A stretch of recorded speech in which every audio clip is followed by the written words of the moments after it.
என் அன்பு குழந்தையே, உனக்கான நல்ல விஷயங்களை செய்து கொடுப்பதற்காகவே உன் தாயானவள் இன்று உன்னை தேடி வந்திருக்கின்றேன்.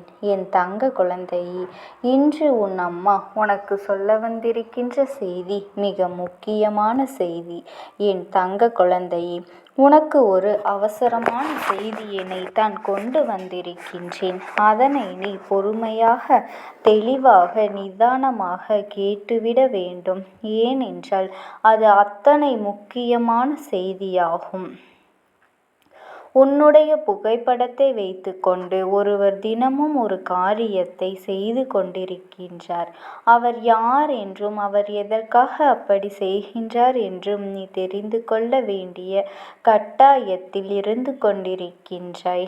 என் தங்கமே, உனக்கு தெரியாமலேயே ஒருவர் உன்னுடைய புகைப்படத்தை வைத்து தினம் தினம் அதை பார்த்து கொண்டு ஏதோ ஒரு விஷயத்தை செய்து கொண்டிருக்கின்றார் என்றால் அதனை நீ தெரிந்து கொள்ள வேண்டியது மிகவும் அவசியம் அல்லவா?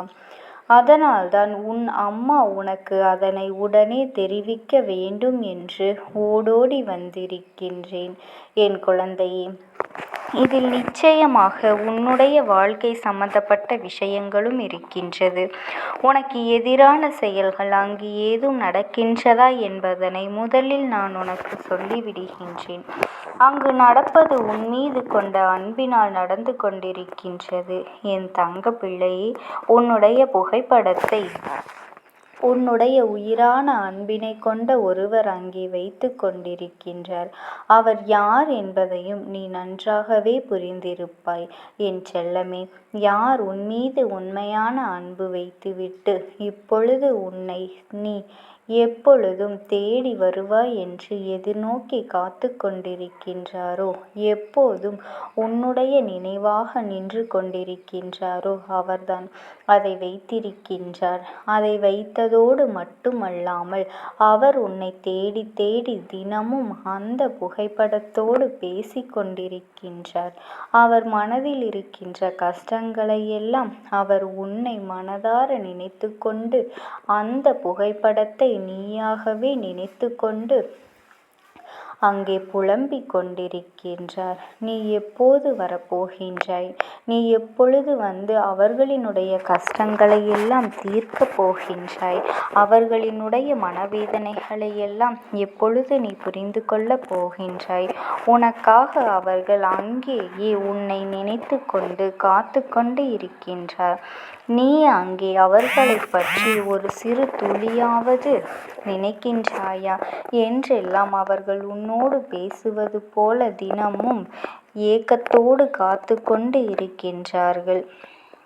தினம் தினம் அவர்கள் வாழ்க்கையில் என்னென்ன நிகழ்ச்சிகள் நடக்கின்றதோ அவற்றை எல்லாம் உன்னோடு சேர்ந்து அதை அனுபவித்தது போல உன்னிடத்திலேயே அதை எல்லாவற்றையும் சொல்லி அங்கு தனிமையில் பேசிக்கொண்டு இருக்கின்றார்கள். என் செல்லமே, அவர்கள் அந்த தனிமையில் இருப்பதாக உணர்ந்த வேளையில்தான் அவருக்கு ஒரு விஷயம் தோன்றியது. உன்னுடைய புகைப்படம் நாம் இதோடு பேசிக்கொண்டாலே அவர்களோடு பேசுவதாக அர்த்தம் என்று நினைத்துதான் இப்பொழுது உன்னுடைய புகைப்படத்தை கையில் வைத்து கொண்டு தன் வாழ்க்கையில் நடந்த எல்லாவற்றையும் சொல்லி பகிர்ந்து கொண்டும் உன்னிடத்திலே மன்னிப்பினை கேட்டுக்கொண்டும் இருக்கின்றார்கள். உனக்கான வருகையை அவர்கள் எதிர்பார்த்து காத்து கொண்டிருக்கின்றார்கள். என் செல்ல பிள்ளையே, இதனை உன் அம்மா இப்பொழுது உன்னிடம் சொல்வதற்காக வந்திருக்கின்றேன். இதற்கு நான் உனக்காக இந்த விஷயத்தை சொல்வதற்கு முக்கியமான காரணம் என்ன தெரியுமா? அவர் உன் மீது வைத்திருக்கின்ற உண்மையான அன்பினை நீ புரிந்து கொள்ள வேண்டும் என்பதற்காகத்தான். என் குழந்தையை, அவர் எப்பொழுதுமே உன்னை பற்றி மட்டுமே சிந்தித்து கொண்டிருக்கின்றார். அவருடைய சிந்தனைகள் வேறு எங்கும் செல்லவில்லை. அவருடைய செயல்களில் கூட அவர் கவனம் செலுத்தாமல் எப்பொழுதுமே உன்னை பற்றியே சிந்தித்து கொண்டு நீ எப்போது வரப்போகின்றாய் என்று எதிர்நோக்கி காத்து கொண்டிருக்கின்றார்கள். வாழ்க்கையில் எப்பொழுதும் உங்களுக்குள் ஏற்படுகின்ற மனஸ்தாபங்களாக இருந்தாலும் இருந்தாலும் சரி, பிரச்சனைகளாக இருந்தாலும் சரி, இல்லை பிரிய வேண்டிய சூழ்நிலை வந்து தனியாகவே பிரிந்து சென்றிருந்தாலும் சரி, மிக விரைவாகவே அவர்களை சென்று காண வேண்டியது உன்னுடைய எதிர்காலத்திற்கும் அவர்களுடைய வாழ்க்கைக்கும் மிகவும் நல்லது என்பதனை நீ புரிந்து கொள்ள வேண்டும். இன்னும் இந்த விஷயத்தில் நீ தாமதப்படுத்தி கொண்டு யோசித்து கொண்டிருக்க வேண்டிய அவசியமே இல்லை. என் தங்கமே, இப்பொழுது உனக்கு ஒரு அவசியம் ஏற்பட்டு இருக்கின்றது என்று உன் அம்மா நான் சொல்லுகின்றேன்.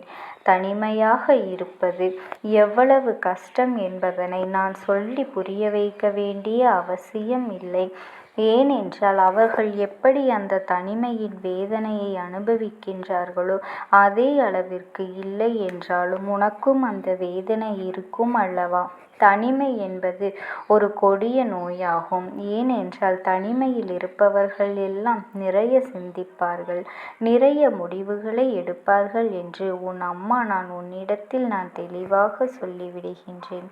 தனிமையில் இருப்பதற்கு காரணம் உன்னை பிரிந்ததனால் மட்டுமே. வேறு எந்த ஒரு பிரச்சனைகளும் அவர்களுக்கு இல்லை.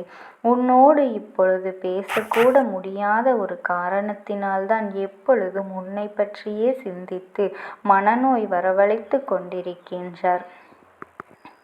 இந்த மனநோய் இன்னும் அதிகமாக வந்துவிட்டது என்றால் அதன் பிறகு அதன் நிலைமை என்னவென்று நான் சொல்லி தெரிய வேண்டியது இல்லை. என் தங்கமே, அம்மா உன்னிடத்தில் எத்தனையோ முறை சொல்லி இருக்கின்றேன். பல கவலைகள் கூட இங்கே நோய்களை உருவாக்குவதற்கு காரணமாக இருந்து கொண்டிருக்கின்றது என்று. என் குழந்தையே, அவர்கள் மனதில் இருக்கின்ற அந்த வாட்டத்தை நீ உடனே போக்கித்தர வேண்டும். நீ ஒரு முறை அவர்களை கண்டுவிட்டால் போதும். அவர்கள் மனதில் இருக்கின்ற ஏக்கங்கள் எல்லாம் அவரை விட்டு சென்று விடும். அவர் உன்னிடத்திலே எதிர்பார்ப்பது பொன்னையோ பொருளையோ அல்ல, உன்னுடைய உண்மையான அன்பினை மட்டும்தான் அவர்கள் அங்கே எதிர்பார்க்கின்றார்கள். நீ அந்த அன்பினை மட்டும் அவர்களுக்கு கொடுத்துவிட்டால் போதும். அவர் இப்பொழுது இருக்கின்ற சூழ்நிலையில் இருந்து நிச்சயமாக மீண்டு வந்து விடுவார். என் தங்கமே, நீயும் அவர்களை பற்றி நினைக்காத நாளில்லை என்பது இந்த அம்மாவிற்கு தெரியும். எப்பொழுதுமே அவரை பற்றி உன் மனதில் ஆத்திரங்கள் இருந்தாலும் கோபங்கள் இருந்தாலும் அதை எப்படி வெளிப்படுத்த வேண்டுமோ அப்படியாக நீங்கள் வெளிப்படுத்தி விட்டு ஒன்று சேர்ந்து விடுவதுதான் நல்லது. என் பிள்ளையே, சில நேரங்களில் ஒருவருக்கொருவர் விட்டு கொடுத்து சென்றால்தான் இந்த வாழ்க்கை உங்களுக்கு அழகாக இருக்கும் என்பதனை நீங்கள் மறந்துவிட வேண்டாம். அவர்கள் இல்லாமலேயே தனிமையில் வாழ்க்கையை சமாளித்து விடலாம் என்ற நம்பிக்கையில்தான் நீ இத்தனை நாளும் இருந்து கொண்டிருக்கின்றாய். எத்தனை நாட்கள் கழித்து சென்றாலும், எத்தனை மாதங்கள் கழித்து சென்றாலும் நம்மீது அவருக்கு இருக்கின்ற அன்பானது ஒரு பொழுதும் குறையாது என்ற நம்பிக்கையை நீ கொண்டிருக்கின்றாய். உனக்கு இருக்கின்ற நம்பிக்கை அவருக்கும் இருக்கின்றது. எனவேதான் அவர்களும் உன்னுடைய புகைப்படத்தை வைத்து கொண்டு உன் மீது இந்த முறையில் அன்பினை காட்டிக் கொண்டிருக்கின்றார்கள். அதனால் என் தங்க குழந்தையே, நீ எதை நினைத்தும் கவலைப்படாதே. இந்த தாயானவளினுடைய அன்பும் ஆசீர்வாதங்களும் உனக்கு என்றென்றைக்குமே முழுமையாக கிடைத்து கொண்டேதான் இருக்கும்.